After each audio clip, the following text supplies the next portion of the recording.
Westside Radio. That's right, y'all. First episode, of course, Julio G. I'm in here, Westside Radio. Of course, it's Westside Radio online on YouTube. That's where you can check this out. You make sure you follow us, give us a like, and all that good stuff.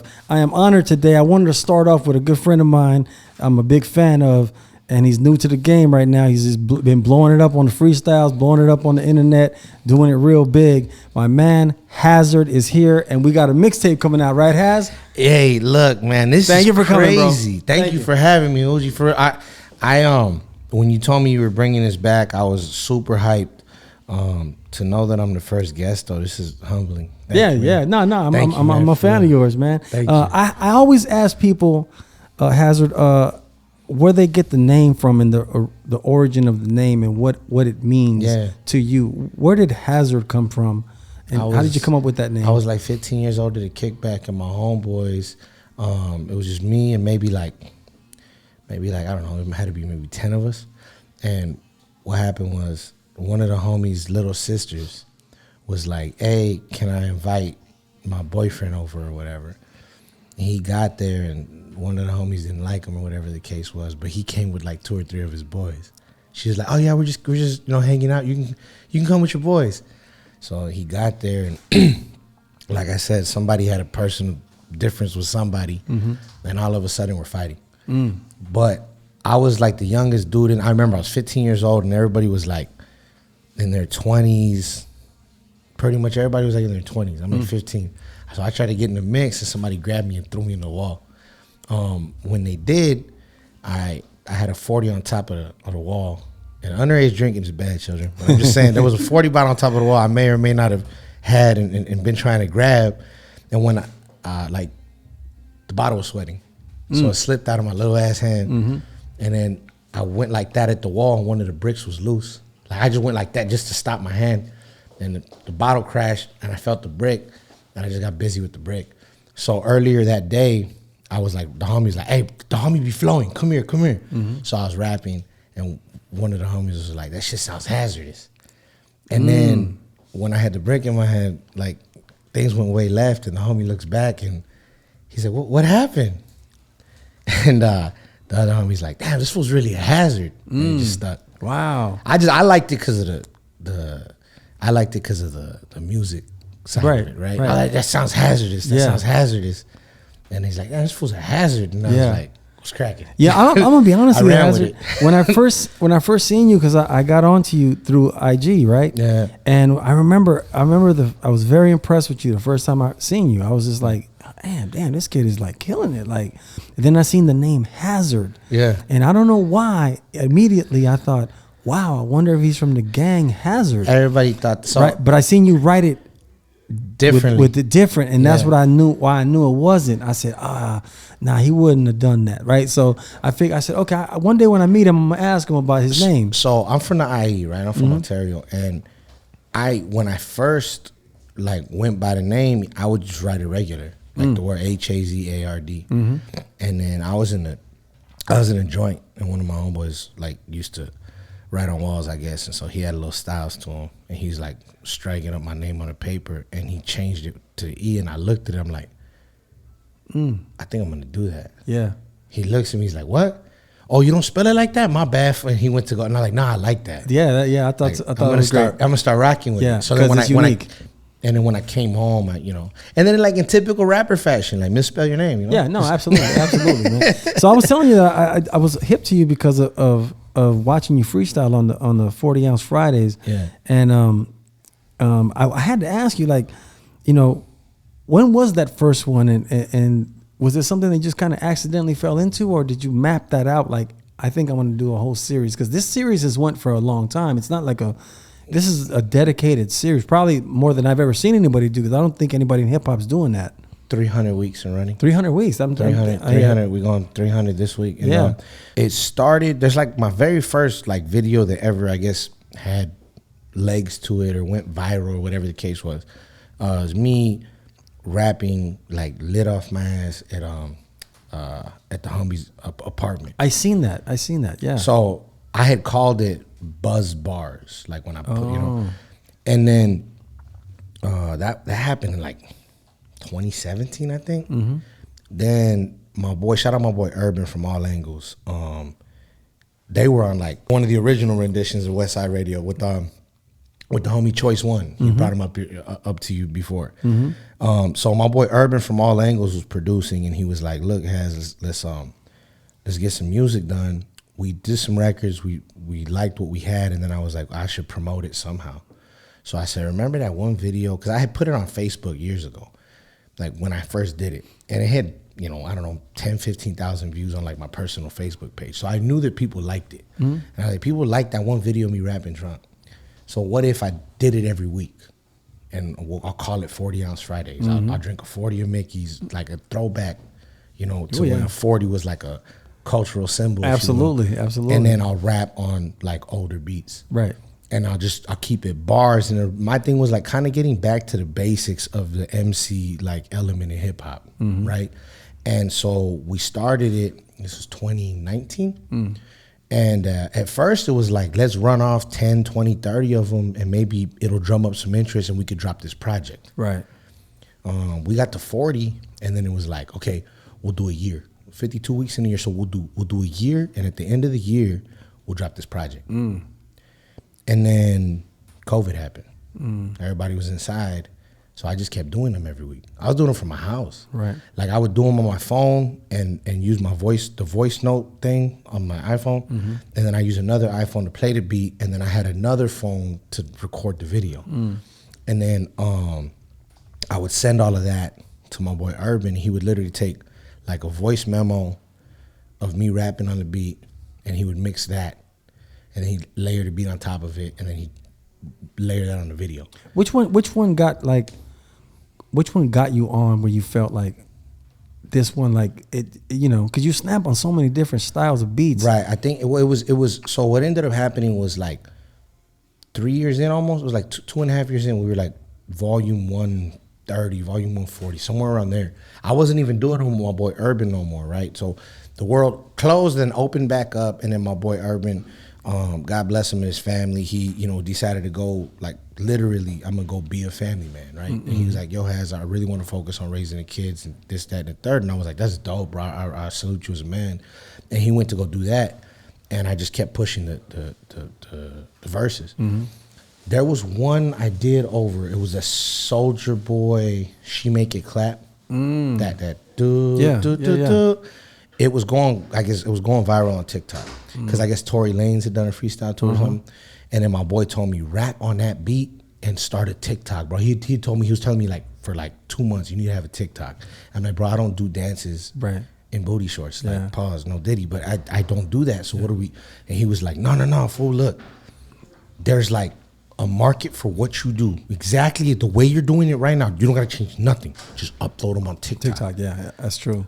So I that week I was trying to find a beat. At the time I was still doing like the commercial beats. And I was trying to find a beat, and I was like, oh, I'll do that Soulja Boy one he was talking about. I did the Soulja Boy one, and then I was like, man, this fool's telling me I should start a TikTok. I did the beat. I'm gonna just do it. I put it on TikTok. It was like the first upload. I forgot about it. The next morning I was like, oh, I wonder if the thing I watched on TikTok or anything. It had like 50,000 views. Damn. And I was like, oh, that's cool.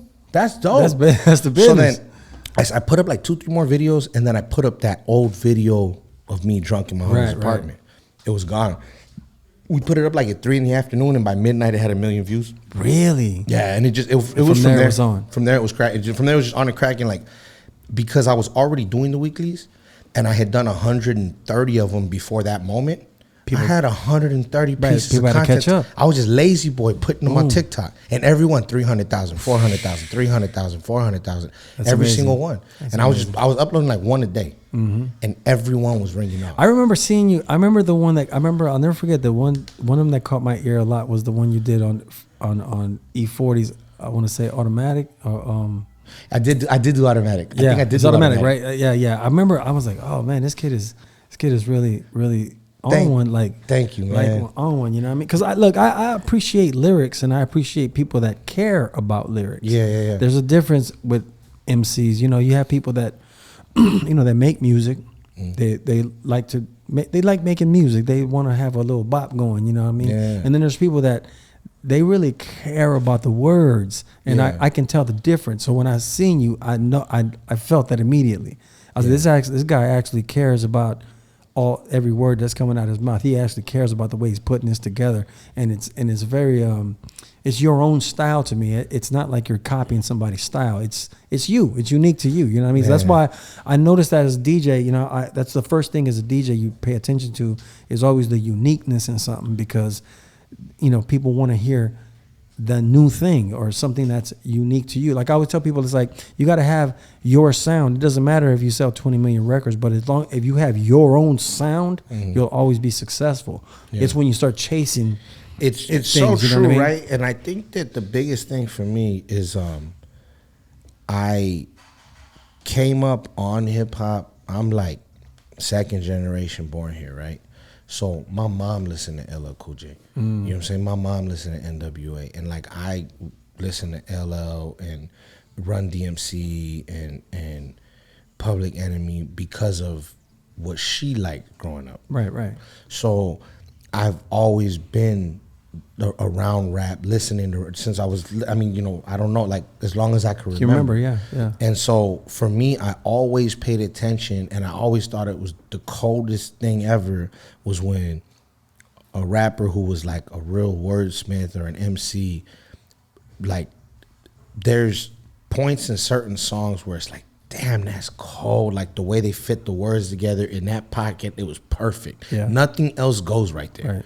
Nothing else fits there. And the way you know that is when other people covered or not covered or maybe drop a freestyle on a record, they like start the record with an imitation or a flip of what that person said. Of that line, yeah. That's how cold that person was, that you have to in order to get into that pocket or whatever, right? So I think that like finding those moments, you know what I'm saying, where across a song, across a verse, across a song, across a project, where you're like just so perfectly in pocket, and the syllables like to me is like butter. You know what I'm saying? It's like nothing else belongs there but those words. And yeah, I think that I can't sing. Like I can't, right? So for me, what I'm saying matters. Right. You know what I'm saying? It ain't a situation where, oh, I got vocals, so it's like, you know, what I'm saying is this is my craft. No, absolutely. These words, right? So yeah, and thank you for that. That means a lot. No, because like I said, it's not to down people or nothing, because it's all, because like I said, I'm a DJ, so I listen to records from a perspective of like, not everybody wants, to me, it's like if you don't say you're the baddest rapper, it doesn't, you don't have to be, you know what I mean? It's when you say I'm the man, then you gotta defend that, right? So that's a different story. But there's a lot of guys that they don't say they're the best rapper, so it's fine. I don't think there's nothing wrong with it. But I just noticed that, to me, sometimes it's like I just hear people that rhyme words together, and then like you said, then there's people that it's the pocket and it's the wording and it's how you're bending word. Like Eminem, I love how he bends words to make them fit certain things, and that's very creative in actual hip hop. Because I started from the beginning listening to like. When Eric B and when Rakim came out, I was there when Rakim came out. It was a game changer. KRS changed the game too at that time, because nobody had. It was like a level up, right? Yeah, it's a way level up, you know, and that changed from then on. It's changed the whole game, you know what I mean? Those there's just a few of them. There's other guys, Big Daddy Kane. There's a few people that really did things that changed, you know, the direction of it. But that's why I noticed, like I said, when I listen to you rap, I always know it's not going to be no weak bar in there. It's always going to be, you thought this out. It's not like, and I appreciate that, because it's an art thing. It's not easy to rhyme like that and put words together and do that. You know what I mean? And make it all in one. How do you separate though when you have to like get into music? Because I know when you just kind of freestyling, it's fun to just snap. But then when you got to get down and make this into 16 bars, and how did you transition into you know, doing that for yourself? Well, I think with specifically like our tape, and Julio's been so gracious. He's hosting this drop that we're about to do. I had to keep the creative process with respect to the way that I actually recorded this entire project. I literally was like, I'm gonna do what I do every single Friday, but I'm gonna just approach every beat that way. And it was literally turn the beat on, give me some coffee, give me some flour, and just play the beat and get on my way. And then my engineer would like halfway through the project, he already knew. I just look at him, he's snapped up, he's ready to go. Because we'll be BSing, I'll be laughing in the room. My boy Rare over here, he's engineered some of us. He knows. I'll be, just we'll talk nonsense. I'm showing him memes. We're going back and forth, and then I'm like kind of whispering to myself, rolling my eyes in my head, and then it's like, all right, let's go. And so I did that with this entire project. The one that you were so gracious to host is called High Socks and Lo-Fi. I'm excited. Yeah, that's all. I wanted to just say the title exactly. Yeah. So High Socks and Lo-Fi is coming in. I literally took the approach that I take every week with 40 ounce, because the way I look at it is, it's music regardless. I'm gonna always take pride in what I do, like with lyricism, and I'm never going to, want to just rap somebody to death with like a boring. Now I have a little swing and a little bit of bounce to what I do as it is, and I think I be saying some stuff that sounds pretty slick, every single Friday. So my thing was like apply the same way. The only thing I think that I did was I would be a little more intentional on certain verses as far as staying on topic. Like, nah, that's a random punch. Like, that's cold, but didn't make no sense. Right. So that's the only thing I think that I really did, was every once in a while I would almost pull certain punches, but it wasn't because I was like, oh, it's too lyrical or something. Like, it was more like, that don't make no sense. Right. It sounded cold, and on a Friday I could get away with it. Yeah. But like, let me stay on topic for this, because we really tried to put together, and I think we've done it, a solid body of work, and and it feels cohesive, and I think that it was just being intentional with every bar. So I feel like, if anything, this project is kind of like what I do on Fridays on steroids. You know what I'm saying? Just there's every bar is intentional. I didn't try to put anything in there like, well, that sounded cool. You know what I mean? I think in a weird way, I think like bars are coming back, especially with the Hispanic rappers. I've been noticing like in the last maybe month or two, I've been noticing like certain people that I see videos that pop up a video, and I'm like, oh, okay, so they starting to step up. My boy, it's fun though. I think it's fun. That's a few. I think it's fun. I think it's fun when you get to a level of like, when you break through as a writer, and then you get to a level like you kind of found your pen. Yeah. And it gets like, it's fun. It's like you kind of figured out, like you said, you figured out how to structure, and you figured out how to word wise, how to make it, and how to get witty with it and stuff like that. So I enjoy that. I'm glad to see that, because I think that's what's needed, a little bit more in the bar side. You know what I mean? Because it's fun. It's been a lot of people have been light on the tongue, right? Light with the bars, light with the pen. I feel like like I said, if this is what you do, like you rhyme words, shouldn't they be the most clever, best things that you could think of to say? Yeah. I don't really make beats. You know what I mean? I do not even try to engineer myself. I don't mess with it. I know how Pro Tools functions. Yeah. I know how to press record. I know how to do certain things, but I'm not laying no mixes down, right? Yeah. What I have is my craft with words. So this is what I'm aiming to do. Another thing that I noticed about you, Hazerd, is that you do like your own hooks. You don't like look for people, because sometimes people are waiting for like that like collab or whatever. But I respect people like, that's why I think 50 Cent was so successful. He wasn't really waiting for people. He not only wrote the song, but when he got into the hook, he became the hook writer too, and he has really incredible catchy hooks. But I noticed that about you. You in a lot of songs, you don't wait for people. You just, okay, I got the hook too. It was an influence for me for sure, like 50 coming up, and I thought that's the way it was done. Like I thought that was the part of my game that I had to work on, because I always felt like I was a battle rapper, I was a cypher rapper, I was that. So I always felt like I'm the best, or I'm trying to be the best at what I can be with this. When I remember listening like to 50, or when I would listen to like Dipset, you know what I'm saying? I would listen to a big Wu-Tang fan. Cash Money is wild, because I was telling somebody the other day about this. I'm gonna get to this story. But listening to these rappers let me know, like a Juvenile, that was an influence for me early. If you hear run for it, run for it, run. Like he was the hook, like you said, he wasn't waiting for many people. So to me, that was the way it was supposed to be done. You know what I'm saying? And so I definitely I take pride in that for sure. We got a couple. I got like 2 collabs on High Socks. I got my boy Jameson James, and I got the homie Danny Zico. They're both vocalists. Yeah. You know what I'm saying? But yeah, I mean, when it comes to the bars, man, I think highly of myself. So I got this. Don't worry about it. I got it too. You know, the Cash Money thing though. I didn't realize that you're the reason that I was such a big Cash Money fan. Yeah. I was the first one to play Cash Money. You were the first one to play him out here. I didn't realize. That's what Hazerd is pointing at, because I have 2 Cash Money plaques up here. He got 2 Cash Money plaques, and it's dope because like I've always said early Cash Money was a big influence on me. Yeah. I didn't realize that it was because he, like, I've always said I love Westside Radio. Julio G growing up is amazing, and I've always said Cash Money, early Cash Money, huge influence. Yeah. And we were talking one night, and I put the 2 together, like, it was you ringing them off. I'll tell you the story behind that. I had broke Master P first, No Limit. Mm-hmm. And then we had like a sort of a falling out. And it wasn't because of Master P. It was actually behind Priority Records. But long story short, one of my friends calls me. He's from South Central. My boy Sleep calls me one day, and he says, hey, I got this guy, man. Oh, man, you really got to listen to this guy, man. He's from New Orleans. And I was like, man, I ain't messing with no New Orleans, bro. I already had a situation with Master P. And nah, man, these guys is big too. They're like just as big as No Limit. And they were at that time in New Orleans. Yeah. They weren't outside of there yet, right? So I told my boy, I go, look, I said, all right, check this out, bro.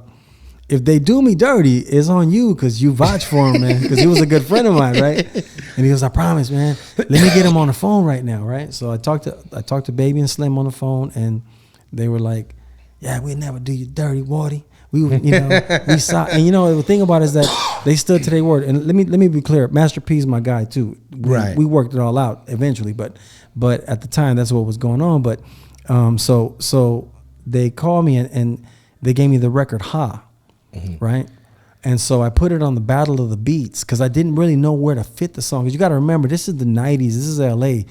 They're already tripping that I'm playing Master P. Mm-hmm. They weren't feeling it like that because it was just so not different. LA and different, right? So then Juvie, I was like, oh, I like this record. There's something about this record. And like you said, when I heard him rap, I said, man, he's actually kind of dope for over there. Like he just had his own sound to me. Same thing I was telling you is I'm a fan of people having their own sound, Mm-hmm. So I put it on the Battle of the Beats and I had it win for 2 weeks straight. And even though some nights it didn't win, I did, right? But I believed in that record, And then after into that 3rd week, the radio station, they had to add it because it just got so many.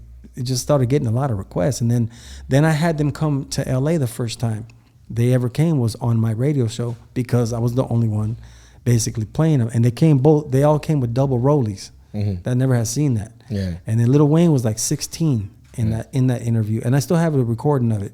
In that interview, I tell him he's going to be the biggest one because I kind of heard something about him. Once again, it's like as a DJ, you kind of, you hear people and then you like, you know what, man? I think you got it. Yeah. I think you the one. And then it's good to see that he became who he became because my ear was really good. But I went through a lot to make that happen. It was not easy to break that in LA. But once it broke in LA, they never looked back. After they got LA, then everybody else just fell in the pocket because everybody listens to what LA does and New York. So if LA jumps on a record, you get in Sacramento, you get in this. It's just Las Vegas, Arizona. It's all going to kind of fall. They all pay attention to what you're doing. You know what I mean? So that's why I ended up with the plaques and all that cool stuff. So that's. I'm glad you were growing up at that time and you got to catch that. Bro, I literally it really had a huge impact on me. Like just listening to the way Juvenile would flip his voice on a hook. He would almost, I was like, he's not singing, but kind of. Yeah. You know what I mean? Yeah. When I first heard, if you were paper chasing, or the blacks on fire, remain in the G. Like, I remember thinking, like, he's not singing, but it's not quite rap. Like, it sounds different from the verses. Like, it sounds different from, I don't even think I knew what the verse was. I was literally like, it sounds different from this part. Yeah. Like, who's your dream collab that you'd like to, like, off the top, it's like somebody's like, man, I'd like to make a record with this person. Like artist or producer? Just artist-wise.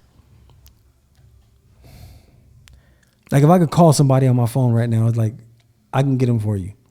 Who would that be? I'm thinking like, okay, from down here, this person, over here, this person. I'd have to say Marshall, Ludacris, You know, and it would literally be more on some like thank you. Right. More than anything else. Like let's do the record, and if we can make a dope one, dope. You know what I'm saying? Yeah. But like, just thanks. Good you collab a lot with people. I noticed. I did some trying to step out more. Yeah. I seen some videos that you did as of recently, and you got some things off. You know what I mean? And I was like, oh, okay. Hazerd does some collabs. Is it easy to? I mean, how do you go about?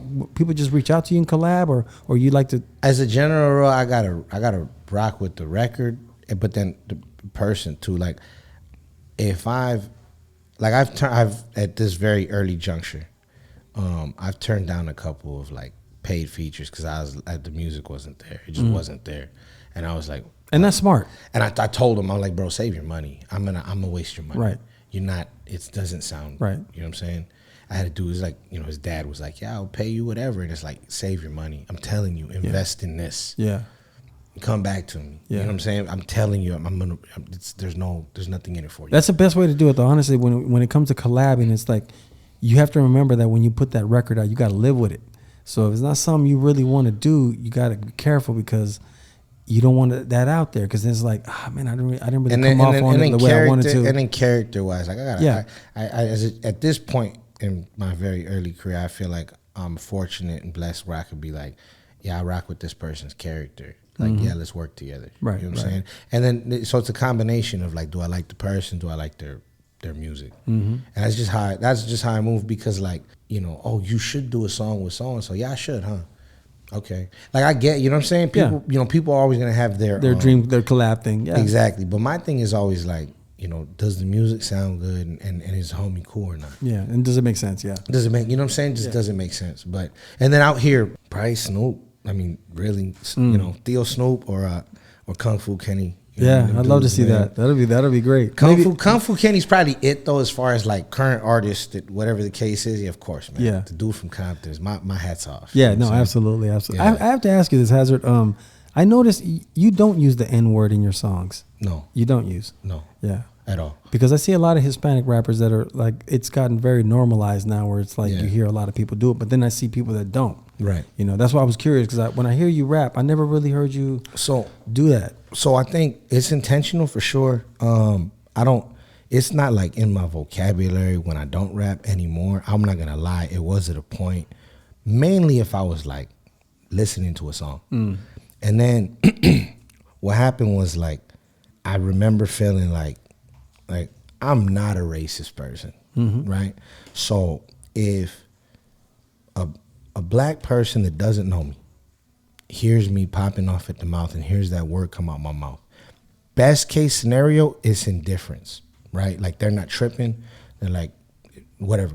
Nobody's going to be like, oh, hey, did you hear that essay say the N-word like 10 times? That's dope. I rock with him because of that. Right. Nobody's going to do that. At best, it's going to be like, all right, whatever. They don't care. Right. Worst case scenario, I'm going to offend somebody. And, you know, oh, don't trip, bro. I didn't mean it like that. I'm not racist. It's cool. Right. So I was like, bro, it's not adding any value to my life. You know. So I just didn't. You know, I don't even say it in my personal life. And like I said, it just, in my opinion, as far as when it goes to cultural and race relations, it's the best way, in my opinion, that I can actually show respect. You know what I'm saying? I'm not coming from it from a perspective like, hey, homie, check this out, like, we don't talk like that. No, it has nothing to do with that. It actually has to do with the fact that I genuinely like move with no hatred in my heart for anybody. So it's like, you know, for a group of people, I should say, I move with no hatred in my heart for, like, you know, groups of people. So it's like, so why would there's no value to it. Right. And so,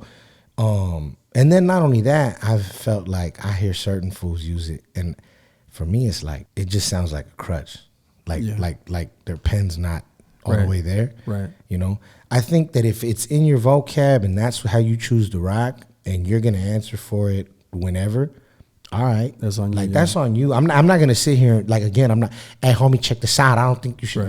It's not my business. You're your own man. If that's how you feel you want to comport yourself, that's how you want to conduct yourself. Who am I? Yeah, I ain't tripping. It's just me personally. It's a trip to see. You know what I mean? Because there's no value. There's just no value to me. Yeah, you know what I'm saying? I'm not making homies look better by saying it. I'm not making black folks look better or feel better by saying it. You know what I'm saying? So to me, it's just like this. Again, this is my opinion. Like, where's the added value in doing so? Right. Like, what's the positive? What's the net positive there? Nothing. Yeah.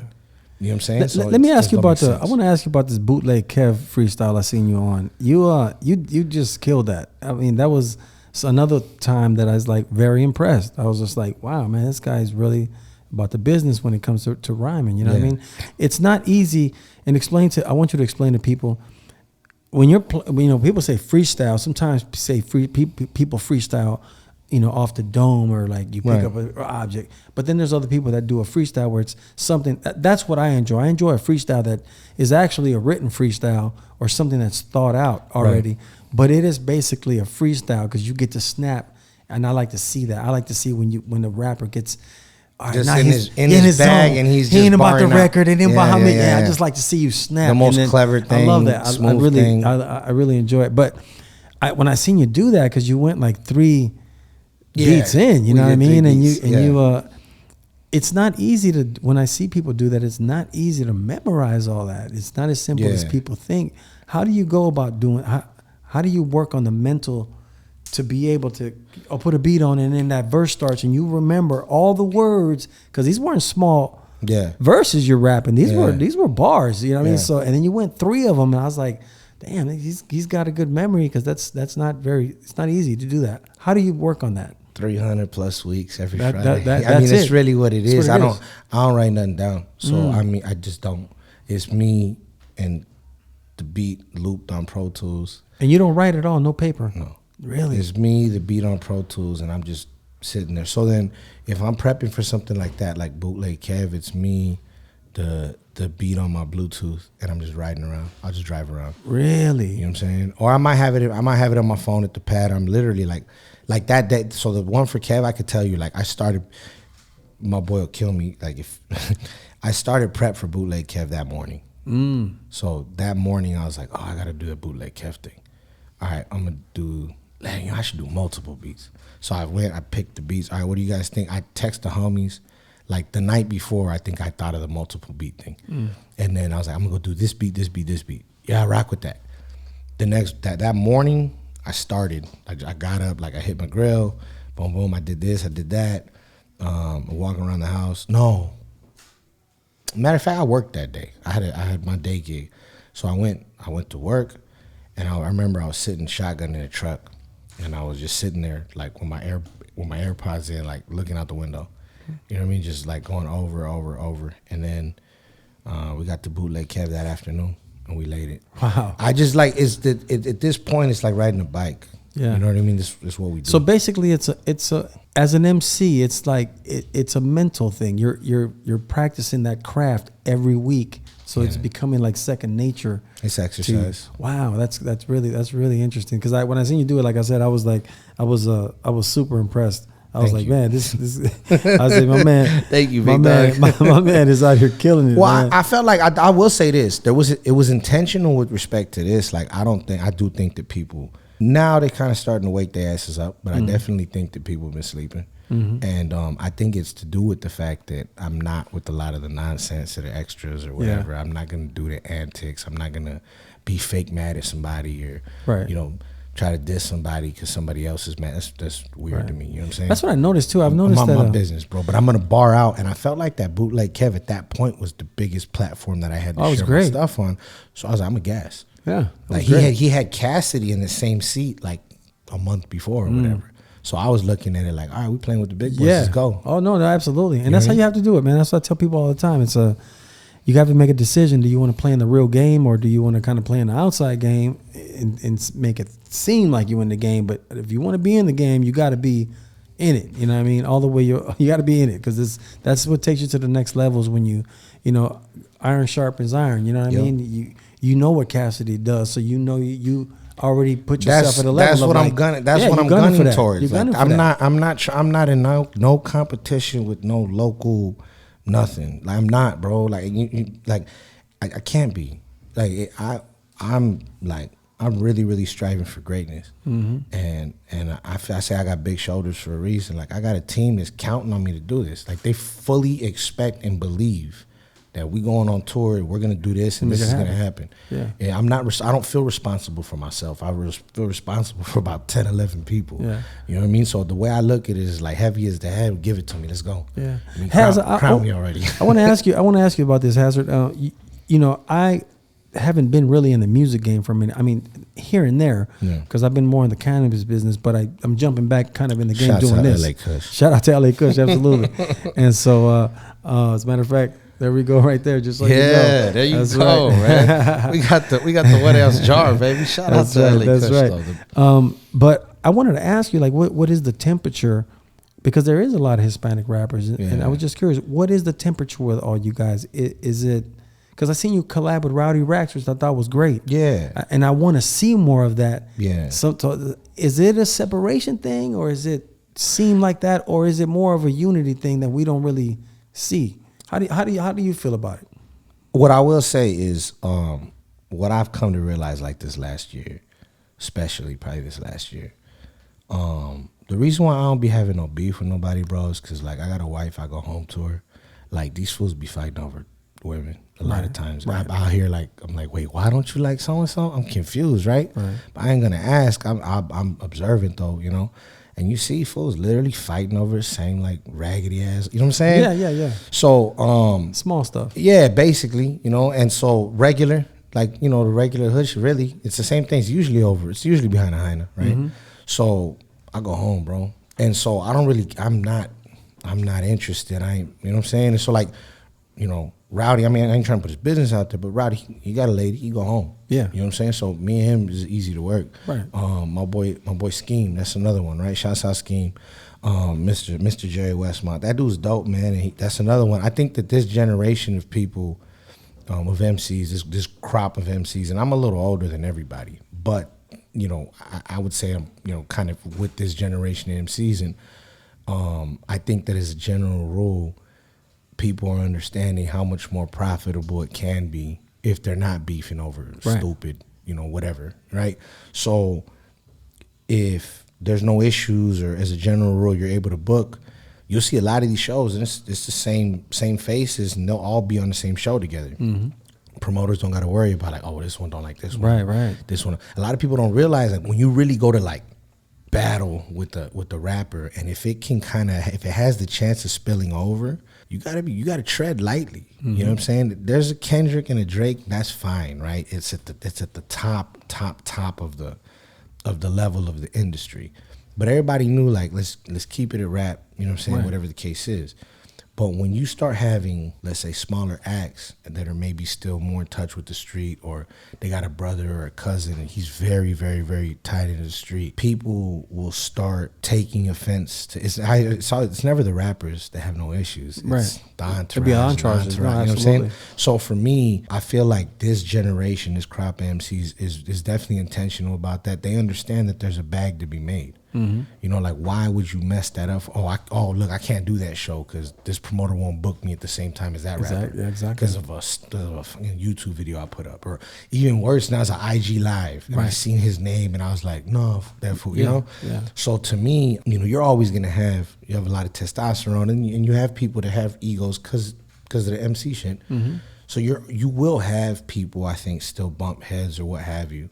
But I do think that as a general rule, like, a lot of the kids are just trying to make music and have fun. It's a dope thing to see, really. Yeah, I wish more people would collab on the Hispanic side instead of, because I noticed that it's real quick to beef. It's like, it's a real quick thing. It's like they jump to it real quick. But like you said, and I'm gonna tell you from my experience, in the long run, it damaged a lot of people in the 90s. It should have. When I look back now, I think like sometimes when I'd be on tour with Cypress Hill somewhere in the world and we're just up there rocking and it's going good, I'll think like sometimes, man, there's a lot of guys that should have collabed with each other in the 90s. They would have been up on the stage doing them songs today. Yep. Instead, they were beefing over, and it was back in the 90s, it wasn't necessarily like personal beefs. It was more like, oh, they live over there, I'm from over here. So they just wouldn't, they wouldn't beef, but they wouldn't associate either. So it kind of like hurt a lot. I know a lot of the guys gotten older, and I notice now all friends now because we're all older. You know what I mean? Yeah. And I think, damn, man, if that in the 90s, it would have been great to see Second to None rap with this dude, and it would have been great to see this dude. And damn, if it would have been, like I said, that's why I tell the generation of today, beefing is cool, but the problem with it is that like you start alienating yourself from situations and the bag, actually, because you're really hurting yourself in the long run. You're not thinking as a youngster what I'm going to be performing 20 years from now, or 25 years from now, or 30. And I'm gonna still be getting a bag, like still doing, you know what I mean? They don't think because they're young and they just think this moment is happening. But I like to see more collab on the West Coast, more of you guys getting together. I've tried to be intentional about it. Like I said, I'm a few years older than most of the names that we're talking about, right? If we talk about like a Rowdy, if we talk about a Scheme, if we talk about a Gritty, if we talk about who else is like really, really tearing it? You got the young dude, Drex, Drex. Yeah, Drex is nice. Gritty's nice. Gritty's dope. Nice, and I've just tried to reach out to these individuals just on some like, what's up, bro? I see what you're doing. I rock with it. Right. The Yodis, you know what I'm saying? Yeah, Shouts out to those dudes. Yeah. And we, as a general rule, like we just rock with each other. Mm-hmm. You know what I'm saying? On the with the Yodis, them dudes, man, are so damn creative. I'd be like, bro, I gotta give them something crazy. Yeah. I think I'd be overthinking what to send them. To be real with you, that's the only reason I think that I don't have nothing. Well, Scheme put together the Hip Hop Is Not Dead cipher, and it was me, him, Gritty, and the Yodis, and that was really hard. But I don't have nothing with the Yodis on our own. I got to get that done. That's on me. I try to be intentional because I feel like I'm a couple years older than these dudes, and I think that like that's my responsibility of being like a little more seasoned and a little more mature. You know what I'm saying? To kind of intentionally bridge that gap where I can. Right. For sure. It'd be good to see it. You know what I mean? Yeah, absolutely. I want to ask you. These are my last questions, but I want to ask you. I've heard in other interviews you said that you had been locked up. Yeah. And went to jail. Yeah. What did you learn? What did jail teach you? Like, what did you learn? What was the experience in coming out of it? Just because now it doesn't seem like you're on that mindset today. So, what did you learn that got you to where you're at today? Well, I'm a decade plus removed at this point, like from paroling, So, I think that's just a little bit of life. But I learned how to like cook noodles like 10 different ways. You know what I'm saying? I can make a knife out of anything. But in all seriousness, I think what more than anything else, it taught me like how to be self-sufficient mentally. Like I don't care what situation I'm ever in, like nobody's gonna break me mentally. Right? I can literally stare at a wall all day because I've done it.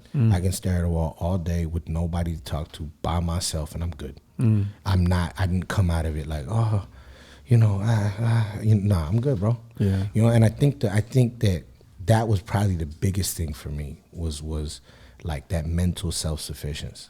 Do you wish you would have not been in jail? Do you, when you look back on it, like, man, I wish I just wouldn't have done it? For my daughter, like I went to jail a week after she was born, and then I was in for almost a year. I came home, I didn't learn nothing. I went away for 5 years in prison, and so she was 6 years old when I came home. Wow! And for her sake, I regret nothing really, right, for the most part, but like being a parent and that having a significant impact on the rest of our relationship to this day. You know what I'm saying? We're definitely in a way better place, but still, that's probably the only regret that I can say. Being away from my daughter. Especially a daughter, yeah. But in terms of like what it taught me, you know what I'm saying? Like I'm grateful for those lessons for sure. For sure. Like I said, I regret nothing probably but that. You know what I'm saying? Who was the first person that like believed in you? Who was that person when you look back and think, damn, man, this guy's the reason why like I really got on was because this person really believed in me, Right. I would say if we're talking life, rest in peace to my heart, my grandmother, right? But musically, when I first came home, it was my boy Choice One. Like that fool took me everywhere. He introduced me to my wife. He had me like backstage at shows. I was with your era, but I was with like Nick Villa, the Baker Boys, like right when I came home. Wow. You know what I'm saying? I didn't even know what I was doing at that point. I came home in a weird time. It was kind of like right at the end of the blog era, right before the streaming era, kind of, you know what I'm saying? And like 2012, and it was a weird time, you know what I'm saying? Like all those big blogs were starting to fizzle out. You know what I mean? It was almost impossible to get placements there unless you knew somebody, you know. But like I said, their influence was kind of going away. And then it was like right at the end, like the end of physicals, right? That's definitely it. I mean, he literally saw an acapella video of a freestyle of me. Wow. I was fresh. I'll show it to you after. I had a tank top that I was so skinny, right? I had a tank top. It was like a large tank top and it was baggy on me. You know what I'm saying? Like I looked like a Mexican greyhound. But this fool Choice, he saw that. I remember he was trying to smash my cousin.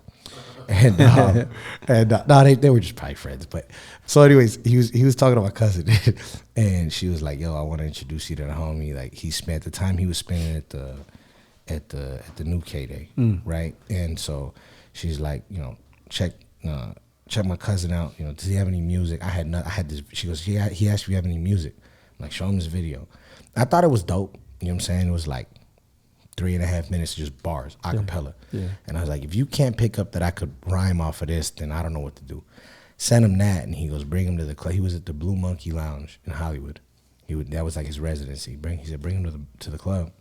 So I pulled up, and he was like, bro, you said, and he was quoting my bars, and I was like, oh. Cool. You know what I'm saying? Yeah. I always say this, man. Choice was like the ultimate wingman. He was like I said, he introduced me to my wife. But before he introduced me to my wife, he tried to like introduce me to these 2 bisexual chicks. He was like, he goes, yo, Haz. He was like, come here real quick. He's like, this is my new artist. You should check him out. Whoa, ladies, Hazerd, ladies. All right, man, I'm out. And he just walked away, and I was looking like, and then one of them was like, you want to do some Molly? And I was like, nah, I'm good. I'm cool. Hold on. I was like, hold up, time out, flag on the play. That's right. Well, Hazerd, man, shout thank out you. Choice One. Yeah, that's right. Shout out Choice One, man. Thank you for coming on Westside Radio. I appreciate it. I'm glad we got to get, we did this because we are dropping a project together. Explain this project real quick. Give me a rundown of this mixtape. I was glad to be a part of it because when I heard the music, I remember I was like, oh, I got to be a part of it. I just had to be. I was like, I got to be in this, man. You got to let me get down on this. And so it was a nice collab between both of us, but it's your project. Explain it to the fans and the people out there checking us out. I got to say, first of all, this is a dope moment. I'm listening to a childhood hero tell me how good he thinks I am at rap. I stand on the shoulders of what y'all done, for real. Yeah, thank you. So the project's called High Socks and Lo-Fi. And it was a nod to, like, you know, growing up, being a homie, and the idea of like the high socks and the low shorts, right? Mm-hmm. And so it was a nod to like wearing your socks all the way down at your knee. You trying to get them tube socks from the swap meet, and they're like long as hell. You know, stretch them all the way out. Yeah. And then just the idea of pairing, you know, my life experiences being a Mexican in Southern California, but really being a hip hop head, and so. I just liked the, when I wrote it out, I said high socks and lo-fi. It's not really like traditional lo-fi production. It's more, it'd probably be more like soul sampled, boom bappy, if you will, right? Mm-hmm. But when I take these soul samples and I start talking, you know, about my life experiences on them, you're talking about finding your own sound. And I really feel like we did this on this project. Yeah, absolutely. It's like, it's just, for me, it's like the perfect snapshot into a homie's viewpoint that grew up out here, grew up in the culture, and everything that it brings out here, you know what I'm saying? But at the same time, really truly being in love with hip hop. I got 3 dots on my wrist, I got hip hop on my wedding finger. So it's like the dichotomy of that, right? So yeah, man, High Socks and Lo-Fi. We brought Julio to the studio, man, and you know, I'm playing him the records, and I'm watching this man go, yo, Hazerd, I was going to do the drops for you just because I rock with you. I didn't know it was going to be this good. Yeah. And when you said that, I was like, oh, we got something. I had to be a part of it. I was just like, and this is what's crazy about that session. When I did that session, it was really crazy. I just knew it was a sign. When I go into the to the booth to use the microphone, the carpet that was on the bottom of me was the Grand Theft Auto. Yeah, San Andreas. That I'm from. If people don't know, I'm main DJ on Grand Theft Auto Radio Los Santos. I mean Grand Theft Auto San Andreas, but the station is called Radio Los Santos. So it was really cool. And I just thought, I remember when I was looking down, I was like, this. I'm at the right place. It was so wild. I would have thought that, man. I just was like, wow, that carpet being there, Grand Theft Auto it was mind blowing, bro. And it wasn't that. I mean, that carpet's been in there. Yeah, right? It wasn't like planned. It wasn't. No, it wasn't like something like, oh, Julio G's coming to put the San Andreas carpet. Yeah. That carpet's been there. It's been there, yeah. But it was when you said that, I was like, oh yeah, Oh yeah. It was a moment for me to. That's why I said this is the real Radio Los Santos, right? Because man, we were in there. Look, man, I am so excited to share this body of work. And when is it coming though?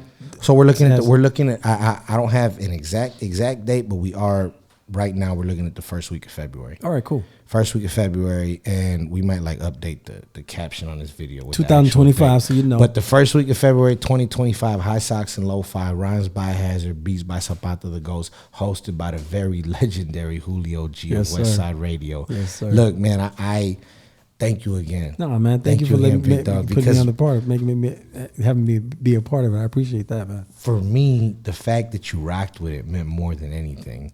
Like, you were really like, no, I like this. Mm-hmm. No, I did. You know what I'm saying? So, like, that for me was such a huge moment. I was like, yo, man, I did it. Because I genuinely care about the art form. I genuinely care about the culture. So if the people before me are rocking with what I'm doing, that means at least in my perspective, I feel like I'm doing it right because I'm carrying it forward. You know what I'm saying? Yeah. And like, this shit really matters to me. You know, I care about this deeply. So when I have, veterans, legends, and originators telling me like, yeah, keep going. If I have a Mellow Man Ace telling me, yeah, like, yo, Has, yeah. You know what I'm saying? When I have a rocker from Dilated, like, yo, Has, yeah.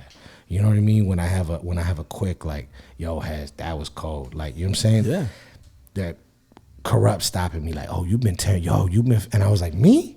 Yeah. And he was like, yeah. I'm like, what? Yeah. So it's like when I have like people who are like I genuinely look up to, and they're telling me they're rocking with what I'm doing, it's like, yo, you did it. It's mind blowing. Yeah. You know what I'm saying? Like 12-year-old, 13-year-old me, it's like, hey, bro. Hell yeah, you did that. Hold tight. You're gonna mess up. You're gonna have to take some losses and lessons, but at the same time, like, it'll be all right. That's right. You know what I'm saying? Yeah. Well, thank you, Hazerd. Thank you for coming, man. And like I said, we got to do this one more time, especially when the mixtape comes out. We'll do it one more time. We're gonna look. I'm down to do this whenever you need a call. I don't care. If you like, has somebody canceled on me, hit me up. I always, anytime Westside Radio, look, man, it's your boy Hazerd to the mic, and you are tuned in to Westside Radio with the legendary Julio G. Man, that's how we gonna end it. Like, comment, subscribe, all of that. All of that.